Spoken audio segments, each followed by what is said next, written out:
Phoenix, Arizona is one of the fastest growing metropolitan area in the United States. It is also running out of water. We're going to talk about what that means and the implications it's having on new development in the valley.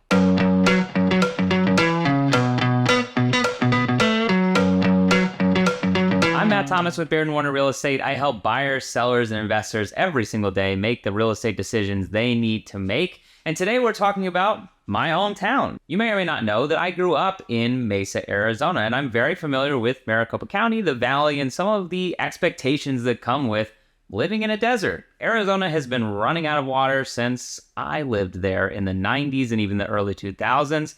This isn't a new problem, but it is a problem that continues to plague the valley residents and will continue to grow unless they come up with some rapid solutions. And today we're going to break down exactly what's going on in Phoenix. Phoenix announced that they are going to pause new construction permits in the valley because they do not have enough groundwater to service the amount of residents already planned to be delivered. In other words, they've overextended the number of homes that they can service with the existing groundwater for the foreseeable future.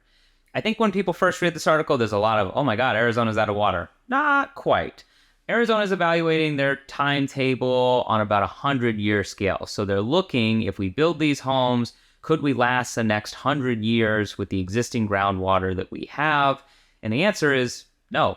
No, they could not. As of right now, Arizona is not in a position to service their residents in the existing homes and the planned developments for the next 100 years. They don't have enough groundwater to do that. And that groundwater has been diminishing slowly for years. This is an ongoing problem as Arizona continues to struggle in how they get access to fresh water for the people that live there. Let's make a clear distinction. They're not saying that they're going to revoke any of the building permits that are out there. So if you've already broken ground, if you have permits to build in Arizona, you're probably safe to finish those projects. And again, the water isn't running out today, but it is running out in the future. So the idea here is by not issuing new building permits, we're starting to slow the curve a little bit on how quickly Arizona is heading towards running out of water. But ultimately, we need alternative solutions to deliver water to the valley if new construction is going to continue. When you think about where this is going to have the greatest impact, it's probably not going to be in downtown Phoenix where the most development has already occurred.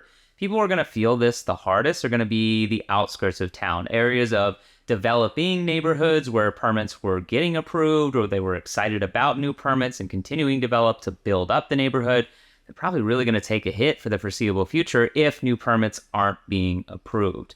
And what this speaks to on a greater level is the impact that climate change is having directly on housing markets. If you're in Arizona, it is safe to assume that the future of access to water is going to get more expensive for the residents that do live there. So when you think about the premium that you pay to be in certain places, for example, Chicago is a little bit more expensive than if you were to go to many of the rural communities around here. We call it the city tax. You pay to be in the city. What if somewhere like Arizona, you're going to start paying for access to water or the right to have access to water with such limited options? This is the future of real estate, particularly in the Southwest, and we're starting to see climate change really drive decision-making and, in this case, permit operations. The downside of this, if you've been following any of the videos I've made recently, we have an overabundance of demand for housing and a massive supply shortage. So if we look at something like the Valley, where rapidly growing city, there's clearly demand for affordable housing, and now new construction stops because permits are not being granted, that can drastically impact home values, and not in a positive way if you're a home buyer. I have to imagine the homes that are finished, the homes that are already budgeted for, the homes that already have their permits, those prices are going to go up because people can't get new construction permits right now, which therefore makes that inventory even more limited and will make it even more competitive for the buyers that are looking at it.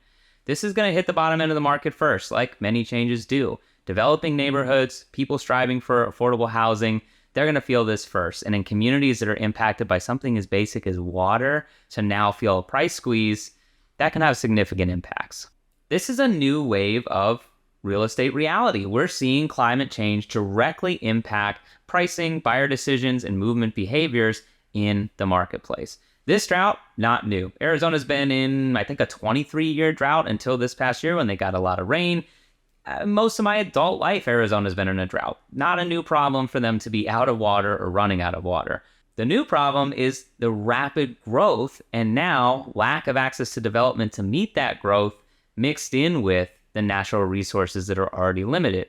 Where does this go? I don't exactly know, but I have to imagine this is going to drive some people away from Arizona simply because they can't find housing in maybe their price range or in the area that they want to live. I think about this as a Chicago resident. Selfishly, advantageously, we live next to one of the largest bodies of fresh water that exists in the United States. We're also seeing our temperatures rise, but we're not starting at a point like Arizona where we average temperatures over 100 degrees throughout the summer. So climate change is impacting every community slightly differently, and we're starting to see builders, movers, consumers act differently based on those climate limitations. So I'm curious, what do you think? I'm still figuring out what I think. What do I think about investing in a place where they're running out of water? Would I want to go back to Arizona? I don't know. I have a lot of family there, and it would be really sad to think that I can't go visit them, or maybe that's not going to be a place that's great to live because there's no water. But how about you? Would you invest in a market that's struggling with something as basic as water, or is that a red flag that you think eliminates that from your portfolio? Let me know in the comments. If I can help you with making any real estate decisions, I'm always happy to be a resource for you. Like, subscribe, follow for more. I'll see you next time.